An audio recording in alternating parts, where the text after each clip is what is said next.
Oh, yeah, this is what I want to talk about. Ghosts. I want to talk about ghosts. Do you believe in ghosts? Do you believe in spirits? Do you believe in,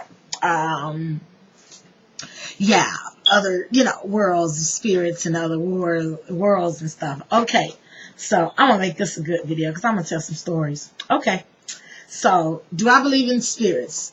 Dead. Yes, I believe in dead spirits. I believe in demons.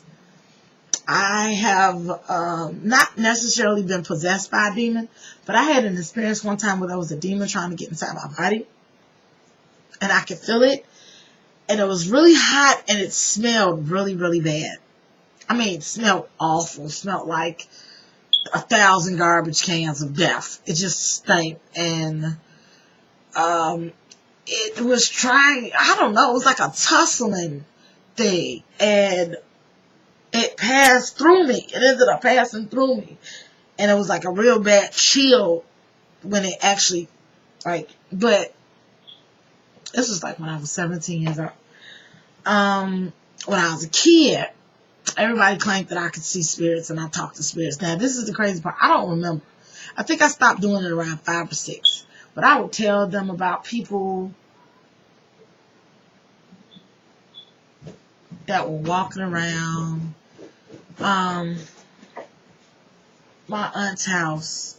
It was supposed to be haunted when I was little, and everybody used to be scared to sleep over there. And me and my brother slept over there one time, and I promise you, it was just footsteps. You can hear the door slamming. Everybody was asleep.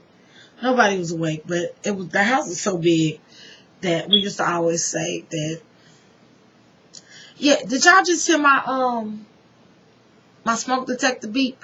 I have like 5 smoke detectors in my house, and I know people wonder why that smoke detector beep sound like I don't just change the batteries. But my aunt's house used to do that when I was a kid, and the sound reminds me of my aunt now. So, ain't that a trip? So, I still have dreams about my aunt. I was the pastor of my church, my original church. And I dream about her. But it's so funny because every time I dream about her, she was nothing like she was when she was alive. She's been dead for almost 5 years now. Maybe more. Maybe longer. Maybe about 7. She died in 2004. I think. 2003. Anyway, I'm getting off the point. So in this book, it said that ghosts are spirits who are in the 4th dimension.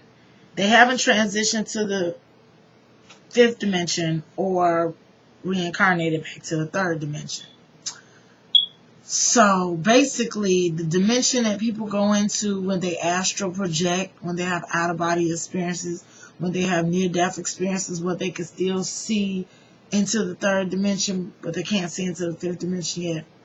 That is where, this is just my opinion, I do think that sometimes people get stuck there.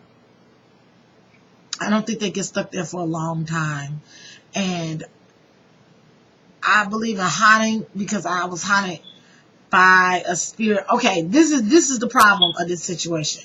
My first daughter's father, his mother, her husband died, or her boyfriend died, and he got killed.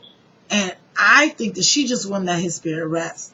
It was like he stayed in the 4th dimension because she wasn't ready to let him go. Meanwhile, he started doing things to me, like sitting on a bed next to me, and like I would look and the bed would be dented like somebody was sitting there, and I could just feel his presence in the house with me. And I was pregnant at the time. My daughter scared the bejesus out of me. I scared the bejesus out of me. But doors would open and close. His picture would move. Like, it would be sitting on top of the TV. And it would be facing the hallway when I walk in the living room. Now I walk in the kitchen. Now I walk back in the living room and it'd be facing the kitchen. I'm not crazy, y'all. I know that this stuff happened to me. And I got to the point where I was really, really scared to stay in that house by myself because I didn't know why he was bothering me, what he wanted with me. And my baby's father, my daughter's father's aunt, well, one of his uncle's girlfriends was a seer. And she told me that he wasn't trying to scare me, but he was trying to get my attention.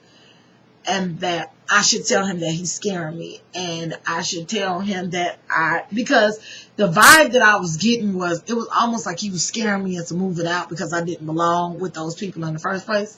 And she told me that the next time it happened to just say, I got it. You know, I hear what the message you're trying to give me, but in the meantime, you're scaring me and I don't like it. And please stop scaring me. And I did that. I spoke it out loud the next time it happened, and it never happened again. Ironic. Another thing too, I used to live in my great grandmother's old bedroom when I was 19 years old, and there was a clock, a grandfather clock that belonged to her, that sat there. And one day I was doing something, but the clock, it never was on the right time. But it tick, tick, tick, tick, tick, tick. You know, it was a grandfather clock, so you could see the hand tick, tick, ticking, tick, tick, ticking. So, one day I looked behind it, and that's the moment that I realized that the clock never was plugged up in the first place, and it wasn't even close to the plug. At that exact moment, it stopped ticking. And then I took that damn clock apart to see if there was batteries. It's like, oh, the batteries stopped working. You know, there had to be a logical explanation. No batteries. It was like, even before they were putting batteries, the clock was real old. And no watch batteries, no nothing. But there was no outlet anywhere near it. The thing was laying on the floor. That clock ticked the whole time that I was in that room until I noticed that it was a plug up. So, yeah, I guess those are my ghost stories. But, what do you guys think? Yeah, let me know what you think about that.